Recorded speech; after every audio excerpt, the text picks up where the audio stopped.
کی کوئی مالا رضا کا ہے بادی رضا کی کوئی مالا رضا کا ہے.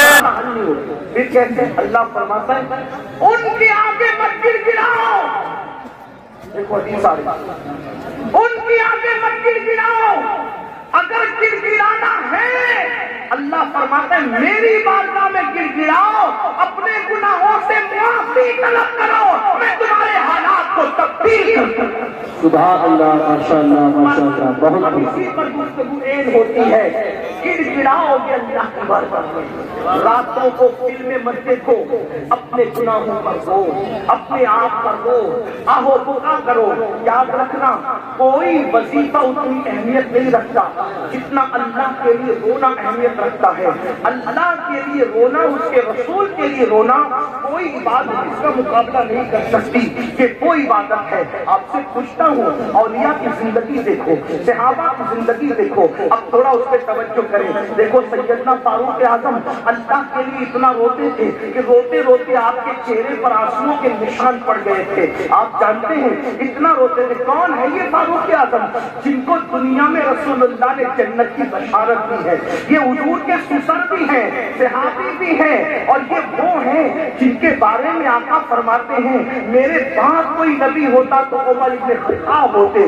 یہ وہ ہیں جن کے بارے میں فرمایا اپنی محفلوں کو عمر کے نام سے زینت کیا کرو. آپ سے پوچھتا ہوں وہ کیوں رو رہے تھے؟ وہ کیوں رو رہے تھے؟ آپ کہتے مولانا میرے پیر صاحب مجھے جنت میں لے جائیں گے. واللہ تیرے پیر کی جوتیاں میرے سر اور آنکھوں پر, میں کسی کے پیر کا مخالف نہیں, میں تو ہر سنی پیر کی نالین بردار, ان کا نالین بردار ہوں. لیکن آپ سے کہتا ہوں, آپ کہتے ہیں مولانا پیر صاحب لے جائیں گے, زنا کر کے بھی, شراب پی کے بھی, جوا کھیل کے بھی, مسجدوں کو ویران کر کے بھی تیرا پیر تجھے جنت میں لے جائے گا. اتنا پاورفل پیر. اور عمر ابن خطاب کا پیر کون؟ نماز کو لانے والا, قرآن کو لانے والا, بتانے والا. وہ اللہ کے خوف سے روئے. اور تو اتنا کہے بات کہ تو کہتے ہیں سکتے کا دھندا کروں گا تو بھی جنت میں جاؤں گا. سن لو, یہ صرف شیطانی وسوسے ہے. اللہ کا فرمان قرآن میں ہے. قرآن میں اللہ فرماتا ہے ان عذاب ربک لواقع ما لہ من دافع, تیرے رب کا عذاب واقع ہو کے رہے گا. اور جب اللہ فیصلہ کر لے عذاب دینے کا, کوئی اللہ کا عذاب ڈالنے والا بے شک, بے شک, سبحان اللہ. یہ سب شیطانی فکر ہے. میرا عقیدہ یہ ہے پیر بخشوائیں گے, علماء بخشوائیں گے.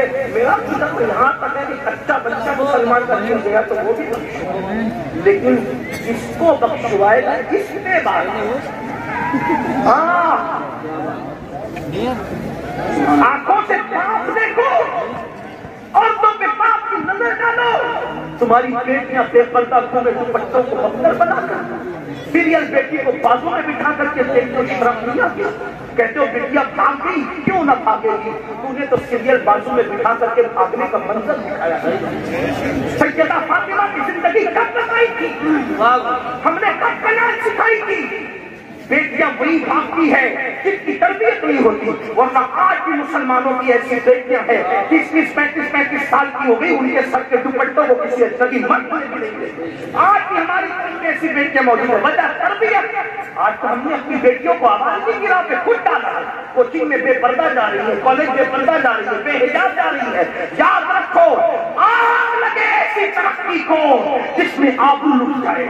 واللہ مسلمان کے لیے آبرو پہلے نمبر پر, ایمان کے بعد, اس کے بعد ساری چیزیں ہیں. حیرت ہے مسلمانوں کہاں ہو, آؤ. اللہ کے رسول علیہ السلام فرماتے, اللہ فرماتے گر گراؤ میری بارگاہ میں, وہ میری بارگاہ میں توبہ کرو.